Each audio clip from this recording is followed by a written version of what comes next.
इस्लामाबाद में सी-पैक मंसूबे की 10 साला तकरीबात हुई। चीनी नाज़िमुल उमूर ने कहा कि तवानाई के शोबे के बहरान के हल के लिए इक़दाम किए गए।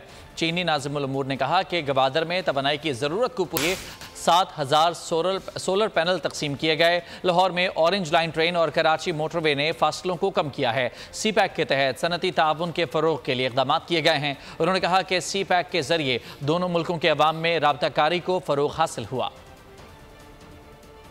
पाकिस्तान की आईटी इंडस्ट्री जो है वो पाकिस्तान की एक्सपोर्ट में एडिशनल इजाफा कर सकती है अगले 3 सालों के अंदर, क्योंकि आईटी और बाकी जो 3 सेक्टर्स हैं उन 3 सेक्टरों में आईटी में फ़र्क है। वो ये है कि ये शॉर्ट टर्म में आपको गेन दे सकती है जो पाकिस्तान की नीड है इस वक्त। आईटी को तो पहले भी, इससे पहले वाली हुकूमतें और इससे पहले भी लोग डिफाइन करते आए कि जी यार आईटी से बहुत चेंज आ जाएगा।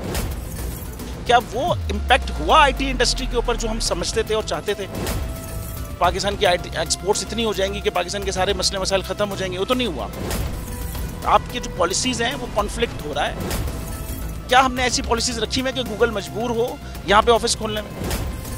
पॉलिसीज़ के तहत करना होगा। वो 2 से 3 महीने 4 महीने में खुद ब खुद ऑफिस स्टार्ट करेंगे।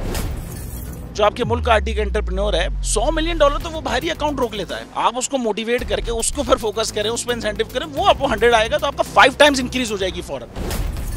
टेक्सटाइल में हम क्या करते हैं, हम उठाते हैं बाहर के किसी ब्रांड के लिए टी-शर्ट यहाँ बनाते हैं, उसको दे देते हैं। लेकिन अब आईटी के बाद अगर आप अपना ब्रांड बना के लोगों वहाँ पे बेचेंगे, चाहे B2B बेचें चाहे B2C बेचें, पॉसिबल है। पाकिस्तान की जो एक्सपोर्ट में ये $30 अरब से ज़्यादा का इजाफा इससे हो जाना खाली यार। गवर्नमेंट के फंडों से इदारे बनाकर और उनके थ्रू कोई रेवोल्यूशन आ जाएगा, सवाल ही नहीं है। तो आपने इंतखाब सही कर लिया है, अब आगे चीज़ सही करनी है। बस आप सही डायरेक्शन में सही चीज़ होगी इंशाल्लाह। मैं समझता हूँ $50 अरब तक की आईटी एक्सपोर्ट में कंट्रीब्यूट कर सकता है पाकिस्तान। सब्सक्राइब करें और बेल दबाएं ताकि कोई खबर रह न जाए।